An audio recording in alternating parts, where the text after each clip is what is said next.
I walked into my home that night, tired and drained from the day. But what I saw in that moment changed everything.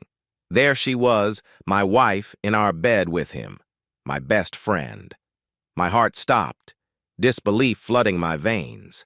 How long had this been going on? The betrayal, right in front of me, cut deeper than any wound. I stood frozen, watching them, my world crumbling. In that instant, I knew everything had changed. I didn't scream, didn't lash out. I just turned away, leaving them to their ruin. Sometimes, silence is the loudest form of revenge. I swear I'll never hear "Long Cool Woman in a Black Dress" again without thinking about that rocking chair. Music has a way of connecting us to moments in our lives. For example, every time I hear Oasis sing Wonderwall, I think about Jenny Layden. Why? Because Wonderwall was our junior prom song and Jenny was my date. She looked great in her dress, and when that song played, I couldn't help but remember how close we got that night. Even though nothing happened after, that memory sticks with me. Now let's go back to the rocking chair. It was a Maloof, crafted by the talented Sam Maloof long before he passed away, and it cost my dad a small fortune over 20 years ago. You might wonder why anyone would spend so much on a rocking chair, but it's not just a chair.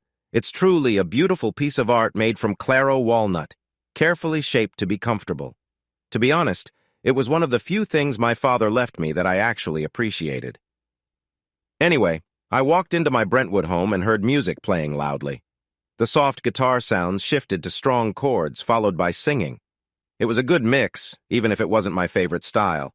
I stopped to listen to the lead singer's voice, which was layered with effects that made the words hard to catch. Saturday night, I was downtown, working for the FBI. I followed the music, tossing my jacket onto the sofa before heading into the family room. I had a long day at work, dealing with the details of a new record deal. All I wanted was to relax in my chair, enjoy a beer, and see if Tara wanted to spend some quality time together. She often got a bit tense before filming started again, and it had been a while since we had really connected. When I entered the family room, I stopped in my tracks. Tara was indeed in a relaxed mood, but she was in my Maloof rocking chair, and it was a surprising sight. She was with my bandmate Carl, and it all felt overwhelming. Thoughts raced through my mind. Why her with him? He shouldn't be in my favorite chair, and I didn't know what upset me more. I tried to sort through the confusing swirl of feelings as I took in the scene before me. Why hadn't I thought of this before? I wonder if old Sam Maloof ever tested his chairs like this. If they break that chair, I'll really be upset. I must have stood there for about a minute because the Hollies were in the middle of a song when Carl finally looked at me.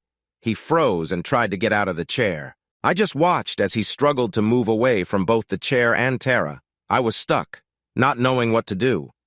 What do you do in a situation like this? I could have confronted them, but that would have led to trouble and put us all in the news for a long time. Plus, I didn't want to get hurt or hurt Carl since that would mess up our music plans, so I did nothing. I turned and walked away toward the bedroom at the end of the hallway. I was buttoning a clean shirt when I saw Tara's reflection in the mirror. "Where are you going?" she asked, avoiding my eyes. I tried to smile, but couldn't. I just looked at her for a moment. Tara Boyd, once a teen star, now a stunning actress on one of the biggest shows on TV. My wife. Now it felt like we were anything but that. "We didn't mean for it to happen," she said, sitting on the bed and watching me go through my closet. I found a big duffel bag and started putting in my shoes, jeans, and shirts. After packing enough, I dragged the bag back to the bedroom and began filling it with my socks and undergarments. "That's it," Tara said. "You're not going to say anything?" I ignored her. I'd never thought about how I would feel if something like this happened, but when I did, I expected to be really angry. Instead, I felt tired and defeated. I was completely lost. "Nick, say something." She raised her voice now. "What do you want me to say?" I replied, putting the duffel bag down and turning to her. "Is there a guide somewhere on how to handle finding out that one of your oldest friends and your wife are together without telling you? What should I say? You could have given me some signs that this was happening so I wouldn't be so blindsided." And just like that, all my energy faded again, and I wanted to find a quiet place to be alone. So I dragged my duffel bag past Tara and down the hall, stopping in the bathroom to grab my toothbrush and some other things. I gathered my things and took my bag to the garage. I tossed it in my Escalade and headed back inside the house. Carl was in the rocking chair, tying his shoes when I came in. "Look, Nick," he started, but I didn't want to hear it. "I just want my chair," I said, and he quickly got out of my way. I grabbed the chair and pointed to the display case with several Grammy Awards and a bunch of gold and platinum albums. "Can you and Tara pack up my things, please?" "Where are you going?" he asked. "Nick, you're in charge of the talks. Are you really leaving?" "Send everything to my mom's house," I said, ignoring him. "I'll sort things out from there." I took the chair to the back of my Escalade, placing it beside a couple of guitars I had put there a few days before, and went to get in the car. "Nick," Carl begged, "please let me explain." I lowered my head and counted to 10. "We didn't mean for this to happen," he continued. "You were supposed to be focused on the talks all day." I shot him a look. "So, what didn't you mean? The fact that you were with her or the fact that I found out?" I didn't wait for his reply. I jumped into the car, eager to leave as fast as possible. Chapter 2. Now, I was 3 hours and over 250 miles away from Los Angeles. I couldn't help but wish the whole place would just disappear. "Where are we going?" he asked, his voice rough from years of poor habits. "Home," I replied, not looking at him. "Home in Brentwood?" "Home in Grant City," I said. "But you don't live there anymore," he pointed out. "Yeah, well, things change," I said. "So that's it? You're just going to run away? Give up on her?" I stayed quiet, and so did he for a while. "They're all like that, you know," he finally said. "Not all of them," I answered. "No, just the ones you choose," he agreed. I nodded. He had a point. "Why do you think that is?" He laughed, a deep sound that ended with a coughing fit. "Because you're too focused on the surface." "Well, looks like you're not too far off yourself," I said. "Just stop," he replied. I sighed, realizing we weren't getting anywhere. I knew this would only lead to another argument, but strangely, I wanted him around for a bit longer. We stayed quiet for another 10 miles before I turned to look at him. He was just as he always was. Thick gray hair and a beard, both needing a little trim. Strong features, a big chest and arms pushing against his flannel shirt. I felt a familiarity with him, but I knew I had to keep my distance. I could still catch a light scent of him, a mix of cigarette smoke and cologne. "You know," he said eventually, "you should have stood up to him." "And what would that have achieved?" I asked. "He would have learned his lesson." "Oh, come on, Walter," I replied. He knew better from the start, and so did she. But that didn't stop either of them, did it? Walter shrugged. "Yeah, I see your point. But you'd feel more in control instead of just driving away like that."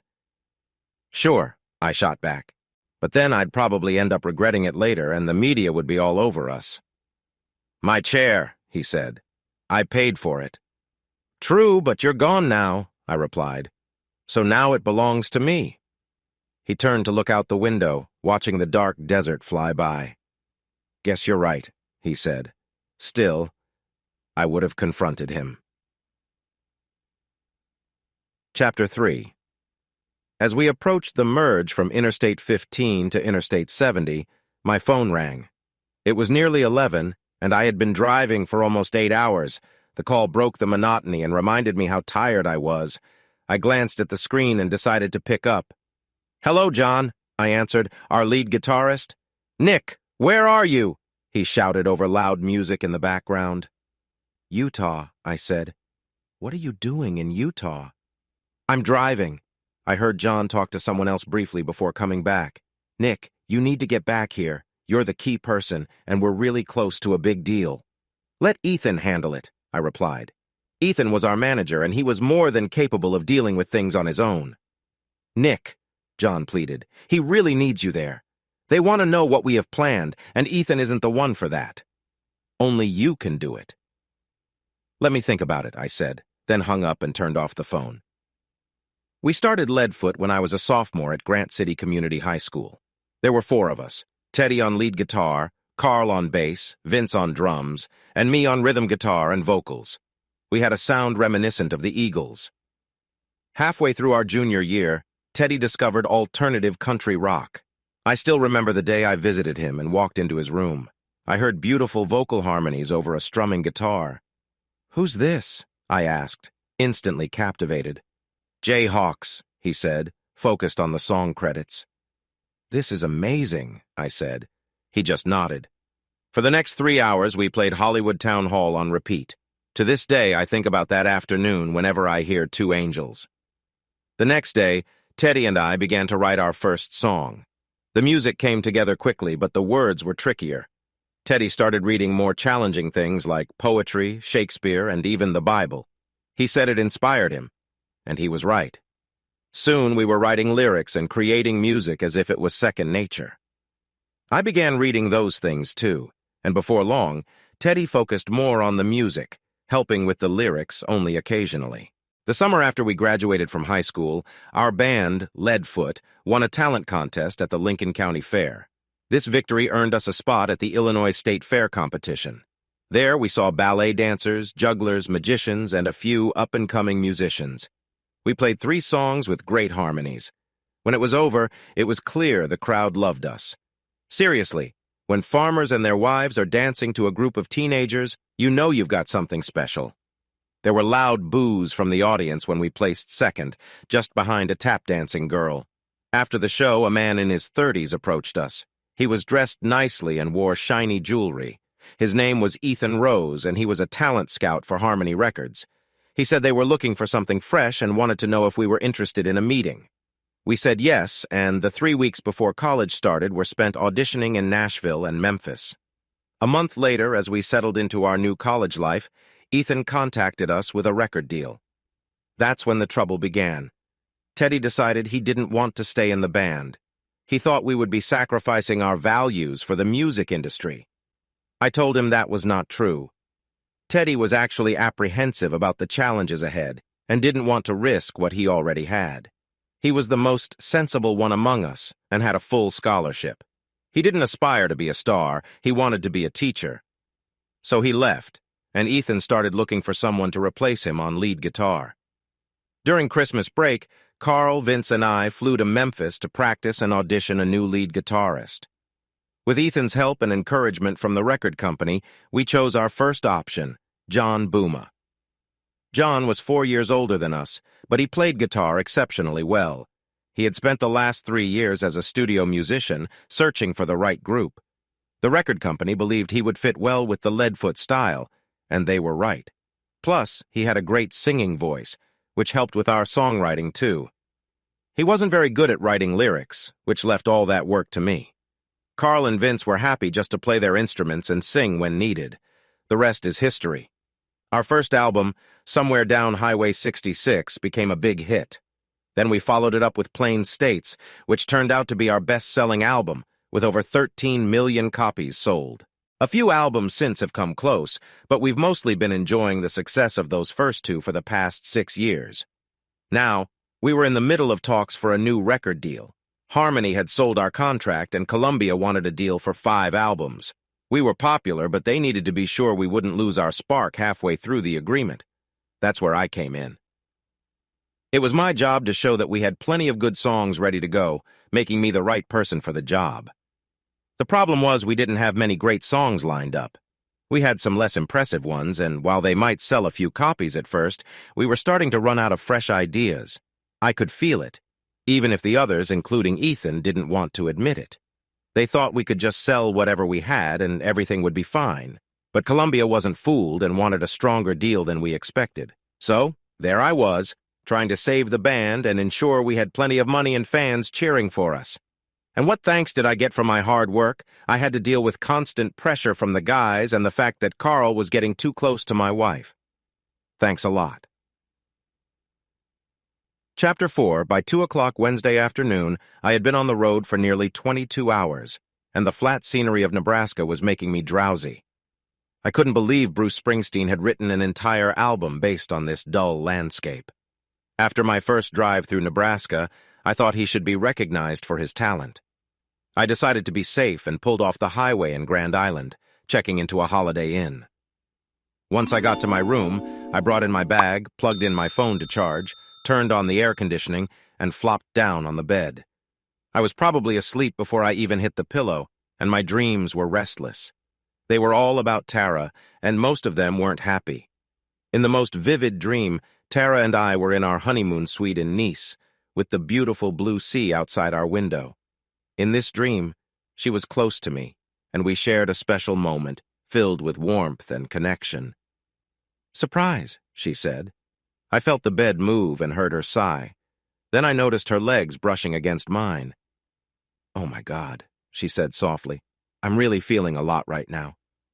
I tried to see behind her, but she held my shoulders down and began moving again.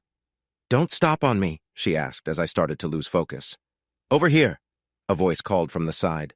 She turned her head and I realized it was Vince. "Come on, man," I heard John say in the background. "You need to keep going. Make it happen, Nick. Finish what you started." "Yeah, man," Carl added from behind her. "Don't let us down." Tara looked excited and pulled away for a moment to grab her ringing phone. "Ethan!" she exclaimed happily.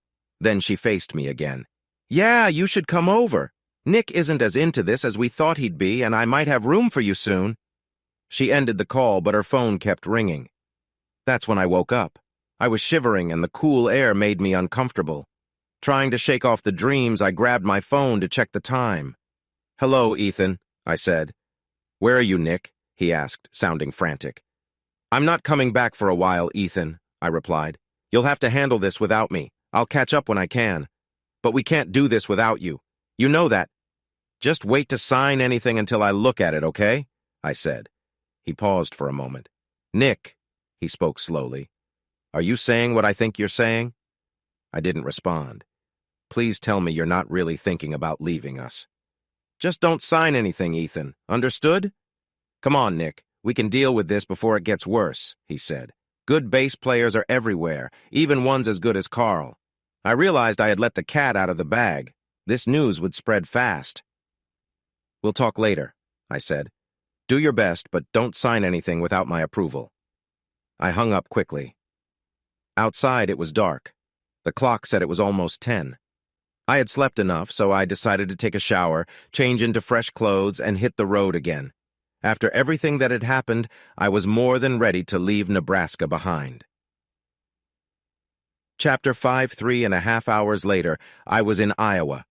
"So are you really going to quit everything?" Walter asked. "The band, the girls, the big money?" "I don't know," I replied. "And honestly, I didn't." "But you're thinking about it." I nodded. "Ethan was right," he said, looking ahead at the headlights coming toward us. "If you're too scared to confront him, let the band handle it. Why should you be the one to back down? Then you'll have your band, your money, your fame, and even a chance to get back at Carl. He won't have anywhere to go without you." "Maybe I was going to quit anyway," I said, trying to deflect. He scoffed. "Come on, Walter," I said. "You remember how it felt to be on top of your game after those first few books? Then things fell apart as you got caught up in all the attention and success. I thought, that's a good line for a song." I tucked it away in my mind. Walter was quiet for a while, and I was fine with that. I focused on the road. Iowa was slightly better than Nebraska, with more hills as we got closer to the Mississippi River. "I got it back, you know," Walter said, breaking the silence. "I remember," I replied. "Very well. That wasn't why I left, Nick." I stayed silent. It was over long before I finally walked away. "I guess, what was her name? Trudy?" He nodded. I continued. "Yeah, I guess Trudy just made it easier, huh?" "You're right," he said, looking directly at me. "I messed up. Everyone knew it. I wrote a few good things, became famous, and liked the fame more than the writing. But it was the fame that messed it all up, not Trudy. I don't really want to go through all of this again if that's okay." "That's not the point," Walter said. "The point is, I found my voice again. My last 3 books were some of my best. And all you had to do was leave your family." "That's not true," he shouted. "I didn't leave my family. Your mother and I were already done. And I never really was much of a father to you, even when we were together." I chuckled. "You can say that again." "Don't you get it?" he said. "The fame, the fancy dinners, the bright lights, the interviews? It all distracted me. I lost my focus without realizing it until my third book missed the bestseller list. I couldn't stay in that small town with you and your mom, and she wasn't going to leave. I hadn't been much of a husband or a father for so long that it felt normal. Trudy helped me find my way again. She took me to the mountains, and I got it back. So what are you saying? Leave my wife, move to the mountains, meditate a bit, and everything will come back to me? He sighed. You should think about your marriage, but not just to find your focus. I'm sure I warned you about her before you married her, remember? That was our last talk before he passed away in a rock climbing accident. He had said the same thing about her. I ended the call in anger and didn't speak to him again. A year later, he was gone. Anyway, he went on, ending things with her just removes extra weight so it helps you focus on what really matters. Was that all we were to you? Me and Mom? Just extra weight? I asked quietly, but I knew he could hear the anger in my voice. No, you fool. I was the one who was extra weight. Just ask her when you see her. Ask Carol. She'll tell you the same. I needed to do it for her. And for you, believe it or not. After I felt down about it all, I promised myself it wouldn't be in vain. I swore I'd turn my life around, so I stopped the drinking and smoking and the other distractions. Well, except for Trudy, and then Susan. I found a cabin by the lake and started writing again. It all came back, not right away, but I was surprised at how quickly it returned. He was being honest. I could tell because I had read all of his books, even the not-so-good ones. The first one after his divorce with Mom was about a family falling apart. Mom was the hero, and the little boy, probably me, was the one readers could feel for. The husband was painted as the villain, and Walter portrayed himself with a lot of honesty. In his book, he took all the blame, giving Mom and me just enough flaws to seem real, but not enough to be at fault. Okay, I said. So I let go of the extra weight. I break up with Tara. Do you really think that will help? I mean, the guys in the band aren't making things easier, are they? So Ethan was right, he noted. You're thinking of quitting everything, aren't you? I haven't made up my mind, I said. It's just not enjoyable anymore, you know? He nodded. Here's some advice from your old man, he said. You have enough money, and you've worked hard for the last 10 years. You're lucky. Most people work hard for 40 or 50 years and never get to where you are. You've had good fortune, so make the most of it. How do I do that? Simple, he said. If you want to stop, then stop. I nodded. Just one thing, though, he added.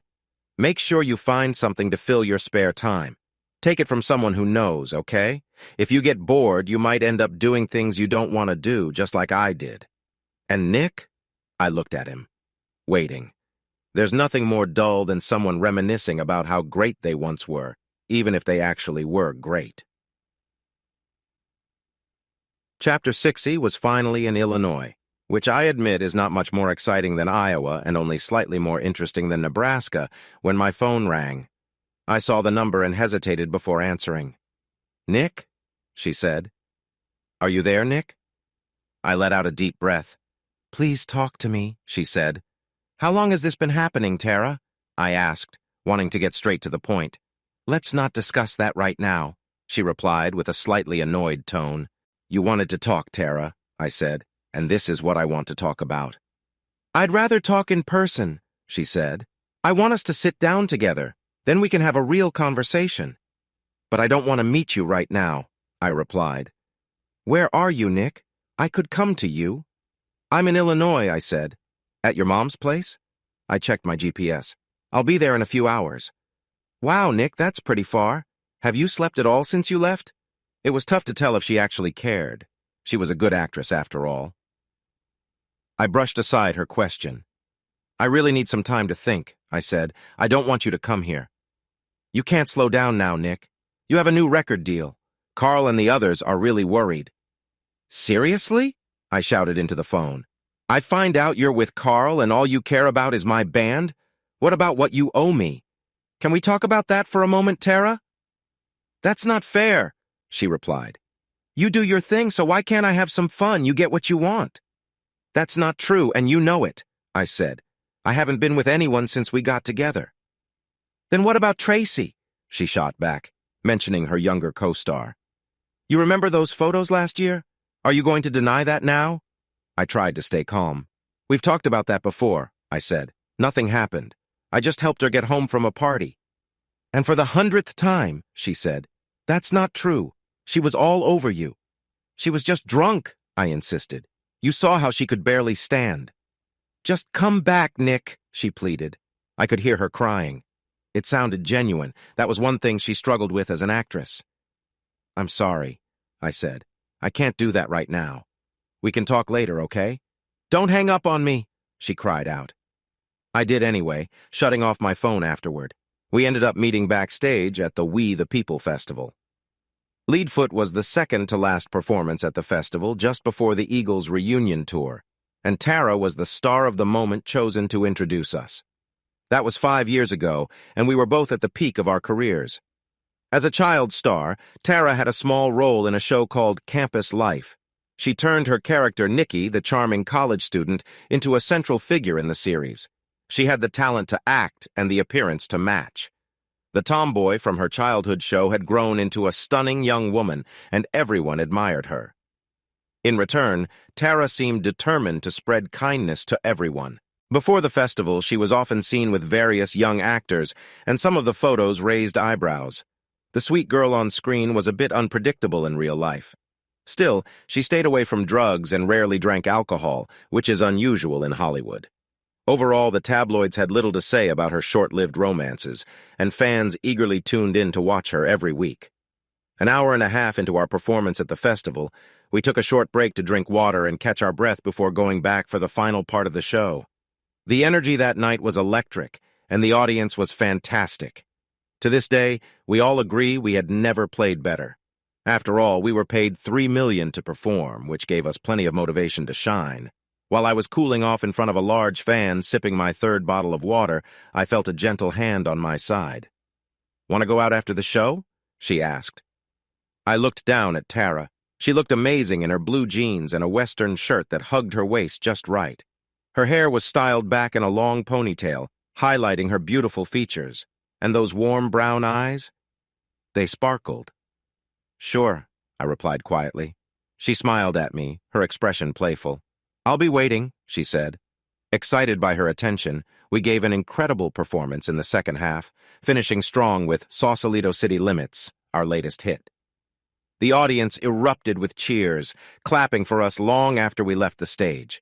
Soon after, I found myself in the back seat of a limo with Tara, chatting and trying to convince her to skip the nightclub and enjoy some quiet time at my hotel instead. She agreed, and we spent the next 3 days enjoying each other's company in Suite 4101. After that, we took a flight to Fiji and explored the beaches together, hand in hand for 10 more days. I think I fell for her on the 3rd day we met, when she showed me a funny way to drink beer. We got married a year later, and I didn't see any problems until a day and a half ago. Sure, we had our arguments. Imagine working long hours each day, 7 days a week, for half the year filming a show. Then, during the other half, you travel all over for events and movies. My husband had the same busy schedule, too. On top of that, we faced the constant buzz of fans and all the attention that comes with being in the spotlight. It's chaotic, to say the least. I'm not saying my life is bad. It's way better than a regular job at a factory. But it's important to understand the pressure that comes with it. Try having a simple dinner out without being followed by fans and photographers. Or enjoy a vacation when people are always watching you. With all the crazy events and long absences, it's amazing that anyone can keep a marriage together in our line of work. Still, I thought we were doing well. Better than many couples, honestly. Until a day and a half ago, when everything changed. I called out, "Mom!" dragging my bag through the front door. In our town, nobody locked their doors, so it was easy to come in and check if anyone was home. When I didn't hear anything, I leaned my bag against the wall and looked around the living room. It had been almost 7 years since I'd been here, right after our first album took off. The place looked mostly the same, though a few pieces of furniture were moved around, and the sofa was definitely new. Still, it felt good to be home. "Hello?" I heard from the top of the stairs. "Hey, Mom," I called back. "It's Nick." "Nick?" I heard some movement, and suddenly I smiled, realizing she wasn't alone. "What are you doing here?" she asked, wrapping a robe around herself as she came down the stairs. "Did I come at a bad time, Mom?" "Wipe that smile off your face, young man," she said, tying her robe and then hugging me tightly. I hugged her back. It felt too long since our last hug, which was over a year ago when I dropped her off at the airport after she visited us in Brentwood. She pulled back and looked me over. "You look tired, honey." "Am I interrupting something, Mom? If so, I can get a room at the motel for the night." "Hey, you can get on with your day now." "Bob," she called up the stairs, "get dressed and come down here. My son has come to see his dear old mama." "Bob?" I asked, raising my eyebrows. "You mean Dr. Bob? The chiropractor?" She smiled back at me. "But Mom," I said, unsure whether to feel proud or a bit awkward, "he's 15 years younger than you." She nodded. "And thank goodness he is," she said, "or he couldn't keep up with me." "Hey, Nick," Dr. Bob called as he made his way down the stairs, tucking in his shirt. "What a nice surprise." I looked between him and my mom, then back at him. "Sorry to drop by without calling first," I said. He hurried down the last steps. "No problem at all," he said. "It's wonderful to see you again." "And we were just finishing," Mom added quickly. He blushed slightly, but the look he gave her was full of warmth and care. "Come on," Mom said, moving toward the kitchen. "Let me make you boys something to eat. You look like you need it, Nick." The growl in my stomach agreed with her. It had been over 40 hours since I left California, and all I'd had were a few candy bars, some water, and a store-bought sandwich. While Mom prepared grilled cheese and tomato soup, my favorite since I was a kid, Bob and I chatted about Grant City and what had been happening there. Mom had the perfect recipe for tomato soup, which she always kept ready in the freezer. "So how's Tara?" Bob asked once we were all gathered around the small kitchen table. I tried to smile, but it didn't quite happen. "Something going on?" Mom asked. "Her or you?" Bob replied, and when my expression showed I didn't get it, he added, "Which one of you is having trouble? Her or you, or both?" He laughed. "I hear California is wild." "Her," I admitted. "With Carl." "Carl Simpson?" Mom asked. I nodded. "He was never very nice," she said, taking a bite of her sandwich. Bob nearly choked on his soup when he heard her say that. Mom had always been blunt. If anyone could speak their mind like Walter, it was her. I think that's part of why he admired her. Her students loved her too. She told the truth and didn't sugarcoat things. She once shared her honest thoughts on classic literature, and she never hesitated to express her opinions. Thaddeus Thibodeau, the president of Chadwick College, found her honesty challenging, but it was hard for him to let go of a beloved professor who was well regarded among students and alumni. She was a great asset for a school like Chadwick, and Thibodeau likely wished she weren't so popular. "Carol," Bob finally sputtered. "Well, he wasn't the best, Bob," she replied, "always trying to flatter me with compliments." I smiled. She was right, but many parents seemed to love it. Carl was always the most polite, the best at helping out, like taking the trash out. But when the parents weren't around, he would sneak a drink or light up a joint and gossip about everyone. He was fun and a bit wild. "So, what will you do now?" Bob asked. I shrugged, finishing my last bite of sandwich. "I don't know," I replied, holding my mouth full. After swallowing, I added, "If it's okay, I'd like to stay here for a while, Mom, just to relax and think. It's hard to think in LA, you know?" She looked at me, thought for a moment, and then nodded. "Well, if it's okay with Bob, then it's fine with me." My eyes widened. "Bob, we're living together now," she said, taking Bob's hand across the table. "Seriously?" I glanced at Bob, who seemed a bit uneasy. "What about Elaine, Bob?" "She left me," he replied, 2 years ago. Your mom and I have been living together for the past 8 months." "And you didn't tell me?" I asked Mom. "No," she answered. "It's my life, and you didn't call to check in, Nick, not once in those 8 months. "Yes, I did," I protested. "I called at Christmas." "It was New Year's Day," Bob clarified. "That's when we spent the night together. I thought it was just for a little while, but your mom meant longer." I chuckled, suddenly understanding everything. They had gone out on New Year's Eve, had fun, and enjoyed their time together. To be honest, it suited Bob well. Mom might be 15 years older, but she still looked great and was always the life of the party. This didn't seem that strange for them. "What's so funny?" she snapped back. I ignored her and turned to Bob. "So can I stay here? I promise to keep out of your way." He smiled back at me, but then his face turned serious.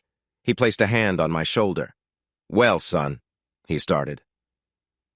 At that moment, I lost it, and the milk I had just sipped spilled out of my nose as I laughed at the sudden twist my life had taken. Chapter 8. After lunch, I went to bed and slept for 7 hours. When I woke up, I took a shower, brushed my teeth, got dressed, and went downstairs. A note on the refrigerator caught my attention. "I'm teaching a class tonight, and Bob's at the office. You're on your own for dinner. Love, C." I didn't want to spend the evening alone watching TV. After 2 days with just me and Walter in the wide-open country, I really felt like being around other people. 10 minutes later, I parked at the hitching rail. I had worked there as a busboy and a cook in high school, and the food was the best in town. It was like Chili's or TGI Fridays, but with homemade dishes instead of frozen meals. The full parking lot at 7:30 on a Thursday night showed they were still doing well. Since the dining room was busy, I headed straight to the bar and ordered a beer. "Nicky," someone called from behind. I turned to see Victoria walking toward me, arms open wide for a warm hug. "Hey, Vic," I said, surprised as she pulled me into her embrace. "They said it was you, Nicky," she said, stepping back to look at me. "I didn't believe them, but I'm glad to see you." Then she hugged me again. Victoria and her husband Ron owned the hitching rail for over 30 years. Ron managed the kitchen while Victoria took care of the dining area. They were strict, but treated the high school kids they hired like family. We got gifts on our birthdays, cards with cash when we graduated, but we also faced stern lectures for any mistakes at work. They were the only ones who ever called me Nicky. "It's been too long, Nick," she said. 4 years, I think. You're right. That's way too long." I looked around and recognized many of the customers. A few nodded at me, and I nodded back with a smile. "Looks like nothing's changed much, Vic," I said. She smiled brightly. "Nope, still the best burger in town." She grabbed my arm and said, "Come on, you have to say hi to Ron. He's busy, but I know he'll be happy to see you." In the kitchen, Ron stood there, his shirt and jeans clean despite the busy scene of cooking and serving. He noticed us, paused, and opened his mouth in surprise. "Nicky?" I nodded. A big grin spread across his face, showing the 2 teeth lost years ago, and he came around the kitchen to give me a warm embrace. "Good to see you again," he said quietly. He then looked me over, holding me at arm's length. "You look a bit weary," he said. "Too thin. How long has it been since you got a good night's sleep?" I tried to make a joke. "Just the California way of life, Dad," I said. "Too many salads, not enough burgers." He chuckled, a deep laugh that filled the room. "Those healthy eaters don't know what they're missing. We'll sort you out," he said. "Right, sweetie?" Victoria smiled, took my arm, and guided me out. "Make sure to order a big cheeseburger with extra bacon," he called to the kitchen as we went. "I have a surprise for you," Victoria said, giving my arm a light pat as she led me to a cozy table in the back. "What is it?" I asked. She pointed toward the waitress area. I turned and saw a tall redhead filling a tray with drinks. My eyes widened as I realized who it was. "Is that—" "It sure is, Nicky," she replied. "She just started back a couple of months ago." I didn't say anything else, just thanked Victoria as she left me at my table and headed back to help other customers. Just like in the bar, I recognized many faces in the dining room. It was nice to see some old classmates trying to manage their kids while enjoying their meals. The place felt like any lively diner in Middle America, with everyone looking happy after a long day and ready to share good food with friends and family. A gentle cough interrupted my thoughts, and I turned to find the loveliest blue eyes looking at me. Amy Standish, looking just as she did 10 years ago, with her long red hair and cheerful smile. "Hey, Amy," I said, a bit surprised. "Hey," she replied, glancing around before returning her focus to me. "Vicky mentioned you've got a burger coming, so I just need your drink order." There was no smile, just a readiness to take my order and move on. "Could I get another Miller Lite, please?" I asked, holding up my almost empty glass. She nodded, wrote it down, and left. I watched her walk away, then return with a fresh beer, taking my empty one and setting down ketchup and mustard. "The burger will be here soon," she said, before heading off again. Ah, Amy Standish, my high school crush. She was in my class, and I had hoped she'd notice me. She never did, even looking puzzled when I went to invite her to the homecoming dance. That didn't mean she was a snob. There were plenty of those in school, but Amy was just different. She seemed to have her own path, not the type drawn to the usual stars of high school sports. There was no way someone like me, just an average guy, was going to get noticed by any of them, no matter who my father was or that he had recently appeared on The Tonight Show. Amy wasn't like the others at all. She was the smartest student in our class and the valedictorian. She often kept to herself, only chatting with a small group of other top students when they worked on homework or talked about science. Most of the time, she walked quickly between classes, stopping at her locker, focused ahead and rarely looking at anyone. By the time she started working as a waitress at the hitching rail, I was a cook there. During quiet moments, I'd watch her move between the tables and the kitchen, never speaking much unless it was to confirm an order or answer a question. She would smile softly and nod, then really hustle to get her work done. One night, noticing how much I was watching her, my friend Ron said, "You have to take a chance if you want to get anywhere." That advice led to me trying to ask her to homecoming, which did not go well. When I told Ron about it, he just nodded and walked away without saying anything. I thought he must feel sad for me, just like Amy had made me feel.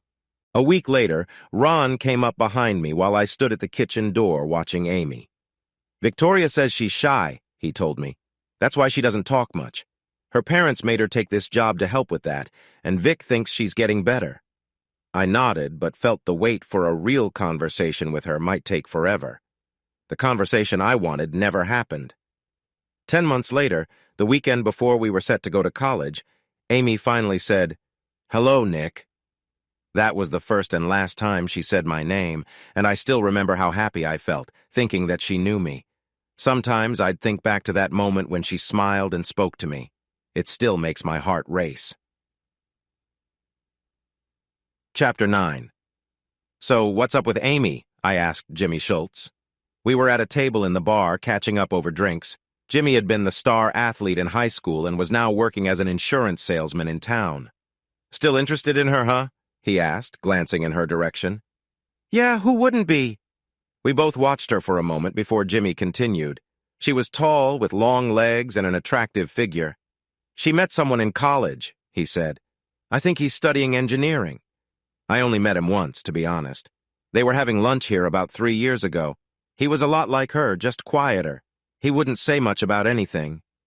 He took a long sip of his beer. "I guess they got married right after college," Jimmy went on. "They had a little boy. They lived somewhere in New York. She was teaching, I think, and he was doing something in engineering. Then about a year ago, she came back to town with her son. I can't remember his name, but he's a really cute kid. The wedding ring was gone, and it sounds like Albert was, too. People said he left with a coworker." He looked at me as he said this, but I kept my expression neutral. "I suppose that doesn't surprise you much since you're in California now," Jimmy said with a chuckle. "So what's she up to now?" I asked, trying to steer the conversation back. Jimmy chuckled. "Well," he said slowly, "she teaches English at the high school. Then she works here on Thursdays and Fridays. I think her parents watch the kid." "Is she seeing anyone?" I asked. "Whoa there," Jimmy said, turning to face me fully. "You're married to one of the nicest people around. Save some for the rest of us, will you?" I smiled, which seemed to reassure him.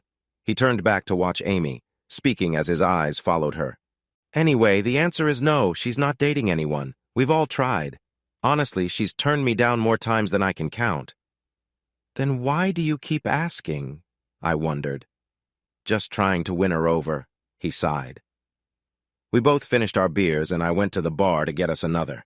No cocktail servers in Grant City, Illinois. There never had been and probably never would be. "Have you seen Teddy recently?" I asked, placing a new bottle in front of Jimmy. "Sure," he said, finishing the last of his previous bottle before grabbing the new one. "I see him all the time." "Where does he live now?" "On Foster Road," Jimmy said. "A nice place just north of the Jenkins farm." "What's he doing these days?" Jimmy looked at me, surprised. Seriously, Nick, when was the last time you talked to him? I looked away a bit as I answered. 6 years ago, at the Grammys. We had a couple of beers together after we won an award. Jimmy put his bottle down and stared at me, shocked. What? You guys were really close. Are you telling me you haven't even seen him in all that time? I nodded. I don't know. He didn't have much to say last time, I explained. Then we got busy. Life happened, you know. He nodded, but still looked like he couldn't believe it. Well, Jimmy said, that money he gets from his songs has set him up pretty well. Nothing extravagant, but he has a nice home now, and he's married, too. My raised eyebrows showed my surprise at that. Jimmy smiled. Jenny Layden, he said. They have a couple of little girls who look just like Jenny. He's teaching at the high school, too. English, like Amy. I think they're good friends. You often see them talking when he's around. So he visits here sometimes? I asked, looking around for Teddy. He wasn't there. Jimmy pointed to a poster on the wall. I read it. Mustang Ranch, Friday, July 17 live from 9 o'clock to 1 o'clock. Teddy was the star of the band photo in the middle of the poster. I laughed. That guy, I said. He leaves Leadfoot because he didn't want to, and now he's playing in a bar band in his free time. Jimmy shrugged. Maybe he's happier this way. It took me a moment to realize that Jimmy was spot on. Teddy never wanted the fame and all the problems that came with it. No, he just wanted to teach and, if he had some free time, play music for enjoyment. I remembered the last time we met, having drinks at Spago, trying to talk over the loud crowd, with Teddy looking uneasy in the sea of people. He felt out of place, so there it was. Teddy wanted a simple life, like his parents had, with a wife and kids, a decent job, and a little music on the side for enjoyment. He understood the downsides of fame and wanted none of it. Then I had my first real thought. Teddy had it better than I did, much better. You look like someone threw a pie at your face, Walter said as we walked home in the quiet dark. Just have a lot on my mind right now, I said. Don't tell me Jimmy Schultz finally said something smart, he joked. No, I replied. It wasn't that. It was more like common sense, and I seem to have lost that lately. I turned to Walter. My mom was from around here, I said. Right, Walter said. Tyler, 15 miles away. And you were from Chicago. Oak Brook, he corrected. Close enough, I said. Chicago, fancy suburb. No difference. But she was also, her parents were just regular folks, a pharmacist and a housewife. He nodded. So? But your dad was an editor at the Tribune and your mom was part of high society.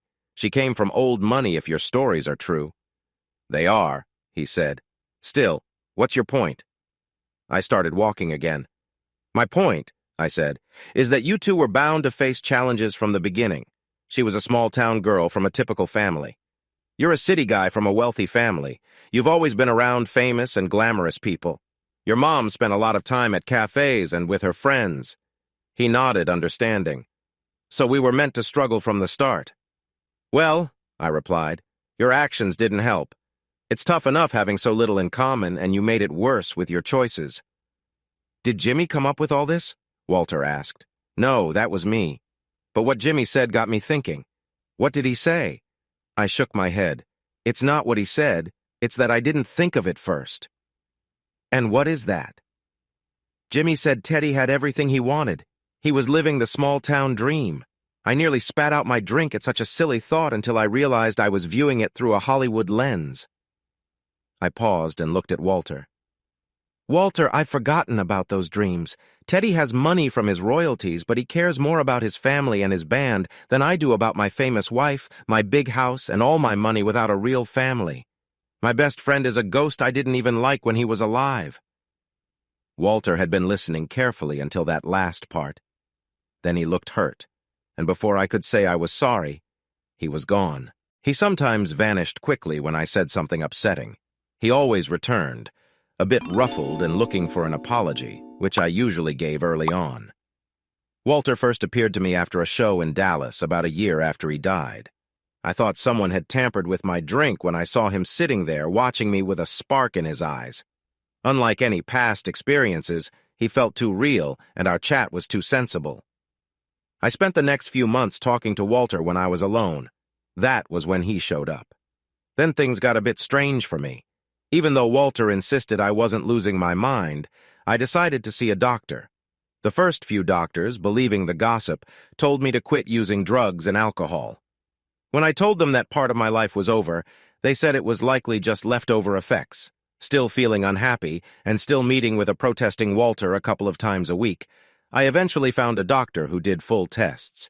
Thankfully, I wasn't diagnosed with anything serious, but Dr. Salomon couldn't find any issues. I had 4 months of therapy, which I explained to Tara as just needing help with stress. I had no idea that seeing a therapist was normal for people in acting. For them, it showed real care and self-awareness. When the session ended, Dr. Salomon closed his notebook, stepped away from his desk, and sat next to me. "I'm going to share my thoughts," he said with a friendly smile. "And what is that, Doc?" "Nick," he said, "I believe you're being visited by a ghost." Surprised, I looked at him. He quickly added, "Maybe not a real ghost, but more like a memory from your past. You need someone to talk to, someone who really understands you. This helps you handle the pressure. Your closest friends, your bandmates, are adding to your stress. So instead of supporting you, they become part of the challenge you face. But the person who knows you best, who can truly help you, is yourself." "Walter?" I guessed. He smiled and shook his head. "No, Nick, it's you. You're the one who can help yourself through this." "So it's just me seeing things?" He shrugged. "It's rare, and these feelings usually don't last long, but I believe you have unresolved feelings about your father. You wanted his support when growing up. Now that you really need help, he's not around. So I think your mind creates an image of him that you can interact with. Since you wanted him to be that figure, your mind shaped Walter into that image." I nodded. It made sense. "Is there anything to worry about?" I asked. Dr. Salomon smiled. "No, Nick. Although it's unusual, I think it's a healthy way to handle your stress. Once you accept all of this, you may begin to think less of Walter and just have those conversations with yourself." I felt relieved until I saw Walter again the next day while trying to write some lyrics. "Have you ever heard anything so ridiculous?" he asked. "I'm not listening to myself right now," I said, focusing on the lyrics. "I'm not you, Nick," he replied. "I'm your dad, and I can prove it." Skeptical, I looked up at him. "I'm about to tell you something you've never known," he said. "Will that convince you?" I laughed at him, and he continued to challenge my doubts. Dr. Salomon appeared a bit perplexed. Walter's last manuscript, the one hidden in a fake log in the cabin I had never visited, was published 8 months later to much excitement.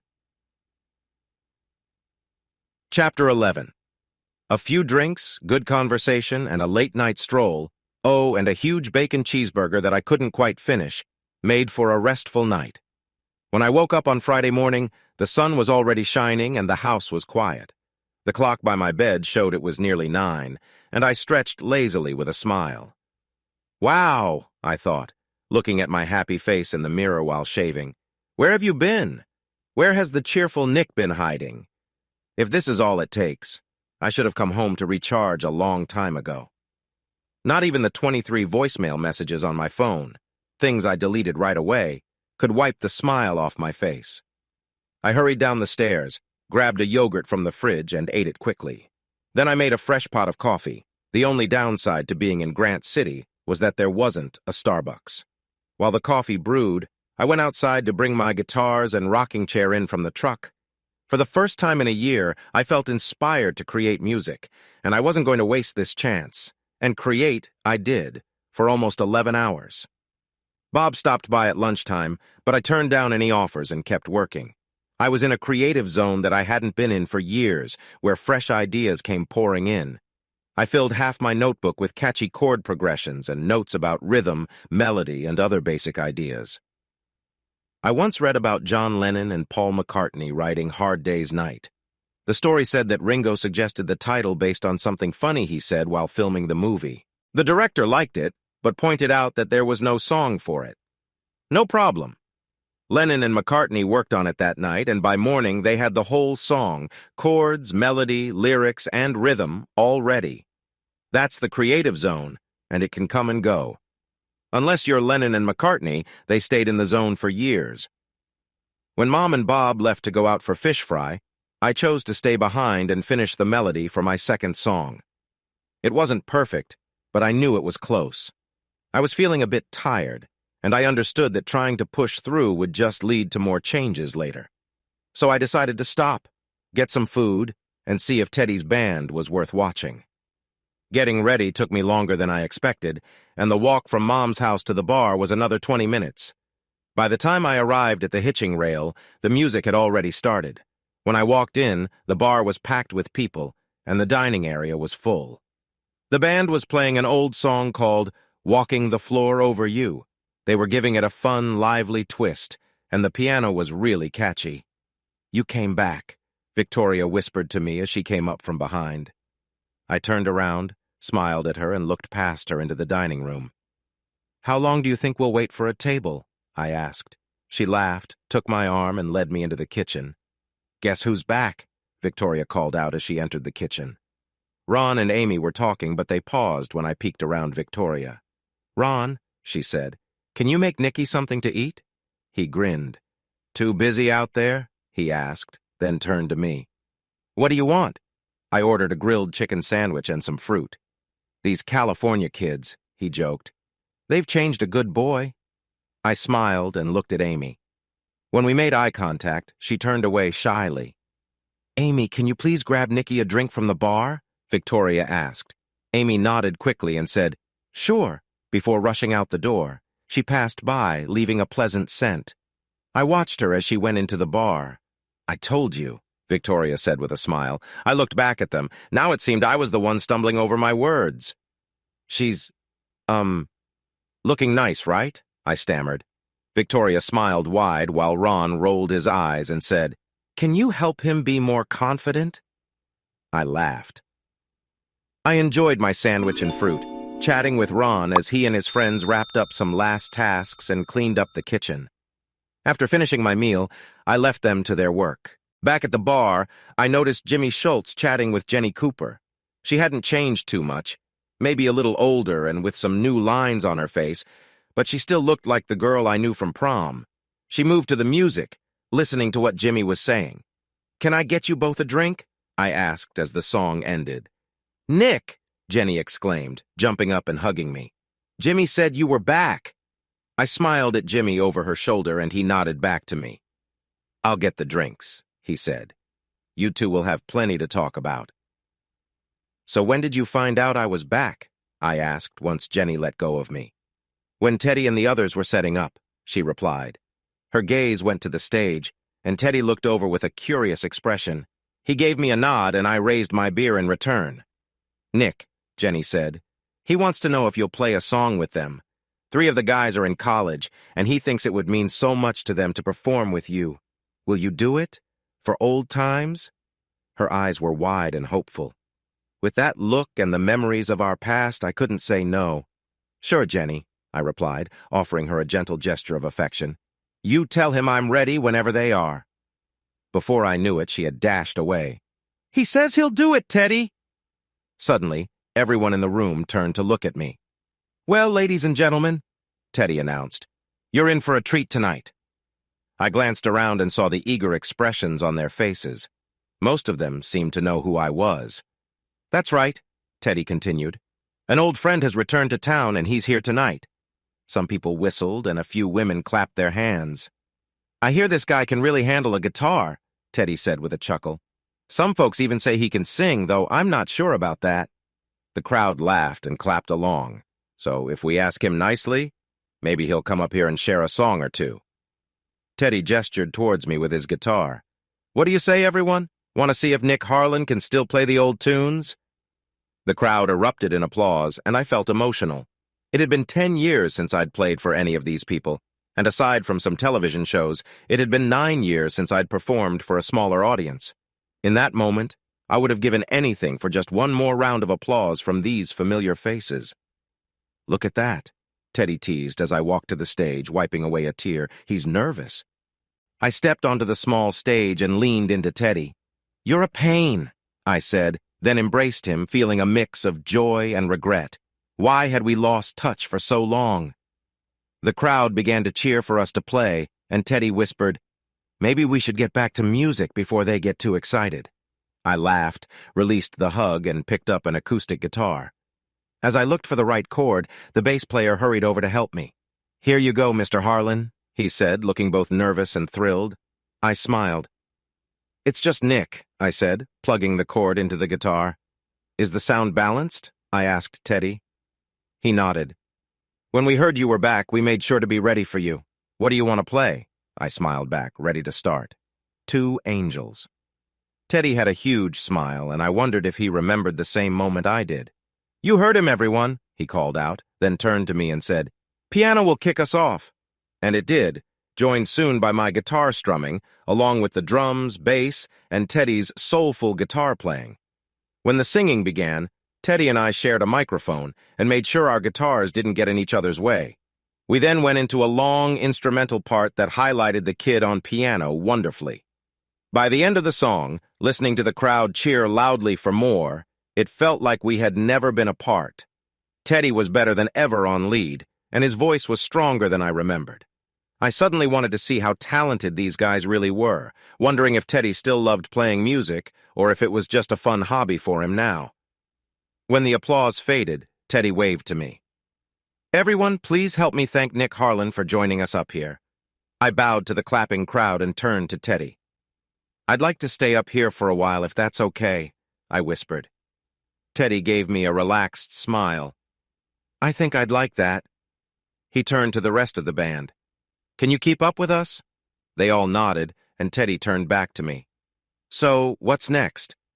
We jumped into Bob Dylan's song, Lily, Rosemary, and the Jack of Hearts. It was a long one, and the band made it their own as they played. The drummer, bassist, and I kept the steady beat while Teddy played some cool notes throughout, and that kid on piano was fantastic. By the time we finished, more people were coming in, filling the dance area. I stayed on stage for the rest of the show, sitting with the band during breaks and signing autographs for fans. We played country rock covers like Return of the Grievous Angel by Graham Parsons, Angel is the Devil by Steve Earle, and some songs by John Hyatt and Jayhawks, as well as Dead Flowers by the Rolling Stones. We only did 2 songs from our old band, both of which Teddy and I had written together. By the final hour, word had spread, and cars were lined up outside. The place was packed. We ended the night with a beautiful 4-part harmony version of the classic Keep On Tryin' by Poco. The crowd went wild, and though we could have kept playing, that song had about worn out our voices. I helped the band pack up and carry their gear to their cars while accepting friendly drinks from the crowd and receiving lots of pats on the back. By the time we finished, the bar was closing, and the staff was cleaning up the spilled drinks from the floor and tables. A few of us sat around the bar, enjoying one last drink in the cozy, dimly lit room, sharing stories and laughter. There were Ron, Victoria, Jenny, Teddy, the rest of the band, and me. Ron was saying that we should do this more often so he could think about retiring one day. Then I heard a soft but clear voice behind me. "Now I see why everyone is talking about this." I turned and saw Amy. Our eyes met, and I was at a loss for words. "Cat got your tongue, Nick?" Jenny joked. I heard a few chuckles, but I was still speechless. My gaze was fixed on Amy, lost in her deep blue eyes. Her face was calm, and she didn't look away. We just looked at each other for what felt like a long time, but it was probably just 30 seconds. "California girl," Ron said loud enough for everyone to hear. That broke the moment, and Amy smiled briefly before saying, "Anyway, you both did great up there." She glanced at Teddy and added, "Both of you." Then she walked out before I could say anything. "You still like her, huh?" Teddy asked. "Of course he does," Victoria chimed in. "Just too hesitant to act on it," Ron added. "California's changed him." I smiled and said, "You know, that's the most she's ever said to me." "Yeah," Teddy nodded. "But trust me, if you get to know her, she talks a lot. It just takes time." "But you should be careful," Jenny warned. "You're married, and we don't want her to feel uncomfortable." Teddy finished her thought. "We don't want her to feel uncertain. She's been through a lot." Victoria was looking at me. I had tried to hide my reaction to the mention of my marriage, but I know I flinched a little and she noticed. She whispered something to her husband, and Ron just nodded. He seemed to understand I had issues, so my flinch probably just confirmed his thoughts. "What are you doing tomorrow?" Teddy asked. I shrugged. "I'll probably just be writing. I'm feeling inspired and don't want to lose that." He nodded, knowing what I meant. Then he turned to Jenny and raised his eyebrows. She understood and said to me, "We'd love for you to come over for a cookout, around 1 o'clock. We're having around 30 people and the band will practice for fun. Why not bring a guitar and join us?" When I didn't respond right away, Jenny put her hand on mine and said, "We really want you to meet our little girls. Amy will be there with her little boy, too." That convinced me, and the smile I tried to hide showed them I would come. As we got up to leave, Teddy said, "It'll do you good to spend time with some friendly folks for a change. Just a typical small-town gathering." If only we had known how wrong Teddy was. The next day turned out to be quite unusual in Grant City, Illinois. Chapter 12. I slept in until almost 11 on Saturday. I might have slept even later and missed the cookout, but I could hear my mom yelling outside. "Get off my lawn!" she shouted. "You hurt those roses and you'll regret it!" I lay there, still. I had been in this situation many times before. A quick look out the window confirmed my guess. "There he is!" a sharp-eyed cameraman yelled, and I quickly ducked back. I snapped into action. I shaved, showered, brushed my teeth, and put on some nice, casual clothes. If I showed up in front of the cameras looking bad, they'd have a field day. People want to see their favorites looking good, not like they just rolled out of bed. 15 minutes later, I rushed down the stairs, out the door, and stood next to my mom on the front porch. "I'll take care of this," I said with a smile before facing the group of reporters and cameramen. "Okay, everyone," I said. "Please step off the lawn and onto the sidewalk. Then come up here and we can have a brief chat, all right?" They did as I asked. If they wanted to talk to me, they had to follow the rules. Once they all gathered on the porch, I set the guidelines. "All right, we'll go with ladies first, and then I'll answer questions from my left to right. Does that sound good?" They agreed, and a young reporter from Entertainment Tonight was first. "Nick, the YouTube videos of you and Teddy Cooper are already over 10 million views, and they've only been up for a few hours. Are you leaving Leadfoot to start a new band?" I thought, oh man, this internet age. But I kept smiling and replied, "I'm not planning to leave Leadfoot. I'm just home visiting family and friends, and Teddy invited me to join him on stage last night. We go way back, and he was one of the founding members of Leadfoot. I couldn't say no, and we had a great time." "But you're leaving in the middle of your record talks," she said, her hair perfectly done and her navy blue suit looking sharp on this warm Saturday morning. "Rumors in LA say you're fed up and don't want a new record deal for Leadfoot. Is there any truth to that?" I shook my head. "Nope. We have a capable manager, Ethan Rose, who is handling the negotiations. I just needed some time away, and here I am." "What about the talk that you and Tara Boyd are having issues?" one man asked. "And that she's now with your bandmate, Carl Simpson?" another added. I smiled, trying to steer clear of their questions. "Ladies and gentlemen, Tara and I care for each other a lot," I explained. "She's busy preparing for her new season, and I thought it was a good time for a break. That's all it is." They kept trying to get me to explain more for another half hour, but I managed to keep my answers simple. Seeing it wasn't going anywhere, they thanked me for my time, apologized to Mom for any mess they'd made, and headed back to their vans to edit their footage for the evening news. I apologized to Mom, then told her I was heading to Teddy's house for a cookout. She mentioned she had been invited a few weeks ago and that she and Bob might come by when he got home. I packed my 2 guitars into the car and left early. I took the long way around the back roads to avoid the reporters and arrived at Teddy's driveway just after 12:30. "Back here?" I heard Teddy call as I stepped out of my car. I followed his voice and the wonderful smell of barbecue around to the back of the house. He was on the deck preparing a delicious meal in a giant smoker. Nearby, 3 kids, 2 girls and a boy, were playing in the shallow end of the pool. "Big morning, huh?" Teddy said, sipping iced tea as he looked at me. "They were here too?" I asked.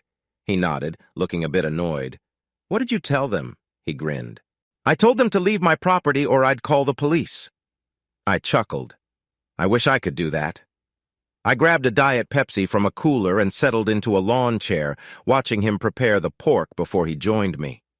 We spent the next 20 minutes chatting about anything and everything, keeping an eye on the kids in the pool. We started off a bit serious as I apologized for not being in touch much over the last 6 years. He waved it off, showing he understood. "That's why I never wanted that life," he said. "But I know you've been busy." That seemed to settle things. Then he filled me in on who else was married and where everyone was working before he got serious with me again. "Why are you back?" he asked. I didn't answer right away. I just looked at the cluster of oak trees in the distance. "You can talk to me if you need to," he said softly. I stayed quiet for a moment and then turned to him. "Teddy, are you happy?" He looked surprised. "Of course I am, aren't you?" I sighed. "I don't think so." Teddy was quiet. "It's not what I expected," I said. "I guess it is, but I'm starting to see it's not what I want anymore. It's too much." "Then just leave," he said. It was straightforward, but it felt heavier coming from Teddy. "It's not that simple," I replied. "I have responsibilities.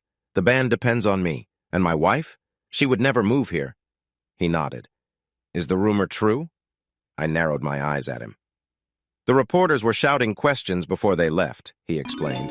One asked if Carl was with Tara. He noticed my reaction and nodded again. "He tried that with Jenny once," Teddy said. "A few years back when his family had a big party and he was back in town for a bit. He tried to convince Jenny to come up to his hotel room." "And?" Teddy smiled. "She tossed her drink at him. That shut him down fast." I laughed. "Well," I said, "it seems like Tara might have stirred things up." "So what are you going to do?" I shrugged. "I don't know, Teddy. I really care about her. I enjoy being with her. She's fun and sweet. I feel good around her. Changing all of that really frightens me." "Hold that thought," Teddy said, standing up and heading inside. He came back a moment later with 2 beers and passed me one. "Have you talked to her about it yet?" he asked. I shook my head. "I tried, but she wants to talk face to face, and I'm afraid to do that right now. I'm worried I might just take her back, and it will all happen again." He nodded. "Well, let me share my thoughts." He took a sip of his beer before continuing. "You need to understand why she did it. Don't focus on the act itself. That's already happened. It's the reason that will show you if it could happen again." He grinned and added, "Unless, of course, this new life has changed you so much that you're okay with sharing her. I hear some famous folks like that kind of thing." I laughed. "No," I said, "I haven't changed that much." "Anyway, some people just think differently about these things," Teddy explained. "They don't see it as a big deal. It could be how they were raised or just who they are. But if you discover the reason, you'll know whether it was a one-time mistake or a sign of more to come. Then you need to ask yourself if you can accept it if it happens again.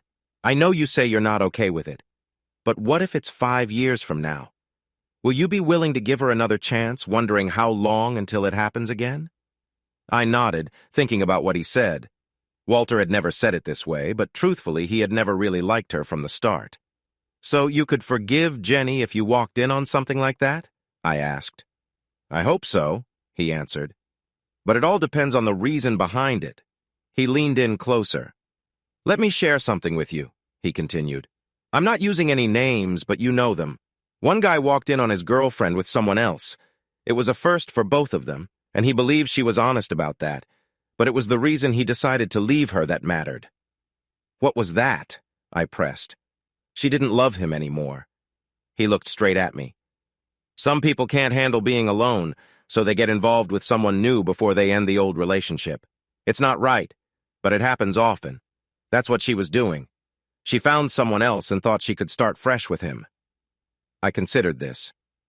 So if Tara was just caught up in a tough spot and didn't resist the temptation as much as she could have, like if you two are having trouble in your relationship, he suggested, are you saying I should just overlook it?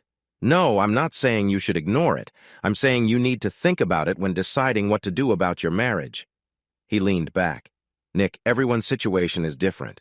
But if you genuinely love her and believe she loves you just as much, maybe consider trying to fix things before deciding to end it. Unless, of course, the signs show that it's beyond saving." I nearly spilled my drink, surprised by his words. "Did you just compare me to a lawnmower?" Jenny called out from the kitchen window. "No, dear," Teddy replied quickly. Then he turned back to me. Only you can decide what to do, Nick. You know that, right? You'll know if your marriage can be saved. All I can say is that this kind of thing, no matter how wrong it is, happens to many couples, and often they can move past it and remain happy together for years. I nodded, and we changed the topic as more people began to arrive. About 15 minutes later, it was my turn to get the drinks. I headed to the kitchen and stopped when I saw Jenny and Amy whispering near the sink, mixing bowls of salad. When they noticed me, they paused. Jenny quickly greeted me with a warm embrace and a friendly touch on the cheek. Amy, however, looked away and could only mumble a hello in return. They had been talking about me, and I was worried they might have overheard too much of my chat with Teddy. Heading back outside with a bunch of drinks, I passed them around. "Is something wrong?" Teddy asked. I shook my head and tried to refocus on my conversation with Will, the piano player from the night before. We were discussing who was better, Warren Zevon or Ray Charles. After some back and forth and plenty of opinions from everyone, we agreed it was a tough comparison.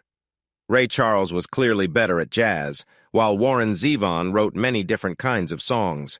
Once around 35 people had gathered, we decided it was a good time to play some music. We figured we should entertain before everyone got too tipsy.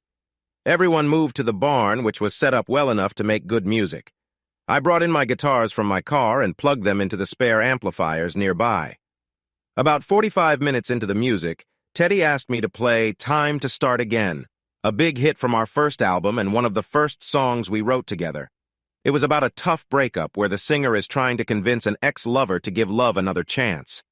The best version had the main vocals with just a few harmonies, along with gentle guitar and soft piano.